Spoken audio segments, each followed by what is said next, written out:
আসসালামু আলাইকুম lovely audience, আশা করি আপনারা ভালো আছেন। ভাই, বাংলাদেশের অবস্থা এই মুহূর্তে ভালো নাই। কারণ দেখেন, আবারও সেই শোচনীয় হার আয়ারল্যান্ডের এগেনস্টে। যেই আয়ারল্যান্ডের এত কিছু নাই ফ্যাসিলিটিস, সেই আয়ারল্যান্ডের সাথে বাংলাদেশের শোচনীয় হার। এই হারটা কাকে দায়ী দিব ভাই?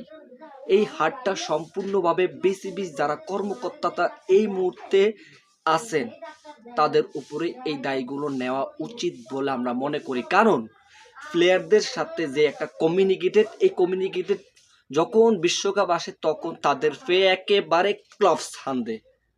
তো দেখেন, এই যে আয়ারল্যান্ডের এগেনস্টে যে এই হারটা ডেফিনেটলি এই মুহূর্তে আসলেই দরকার ছিল, যে বাংলাদেশের কোথায় ঘাটতি আছে এটা আস্তে আস্তে নিখুঁতভাবে বের করে আনতে হবে। তো যখন আপনারা সালাউদ্দিনকে আপনার মানে সরিয়ে দিয়েছে, তখন আশরাফুল ইসলাম আসছে ব্যাটিং কোচার ভূমিকা হিসেবে, রিপ্লেসমেন্ট।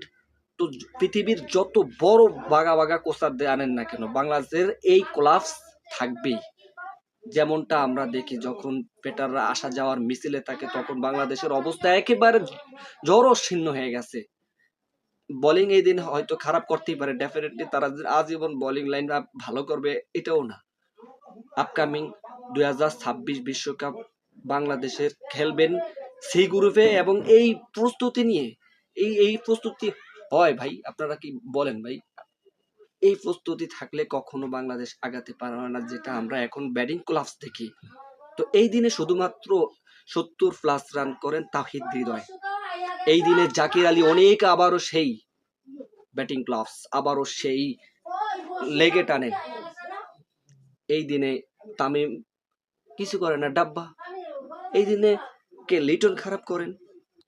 শুধু ক্লাবস আসা যাওয়ার মিছিল। আর একমাত্র আয়ারল্যান্ড ছোট দল হিসেবে ডেফিনেটলি ভালো খেলছে, এবং এই আয়ারল্যান্ড দেখি নাই তাদের কোনো তাদের পাওয়ারফুল হাই বোল্ডেজ নিয়ে গেছেন 182 রানে, এবং এটাই হাইস্ট সংগ্রহ আয়ারল্যান্ড।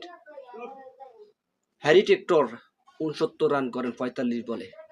বাহ, অসাধারণ ইনিংস তাদের শুরুটা ছিল অসাধারণ। এবং স্টার্লিং 22 রান করেন মেবি। এবং টিম টেক্টর 43-42 রান করেন। ডেফিনেটলি বাংলাদেশের কোথায় খেলা? সাবাস বাংলাদেশ, কিছু বলার নেই বাংলাদেশ ক্রিকেট নিয়ে।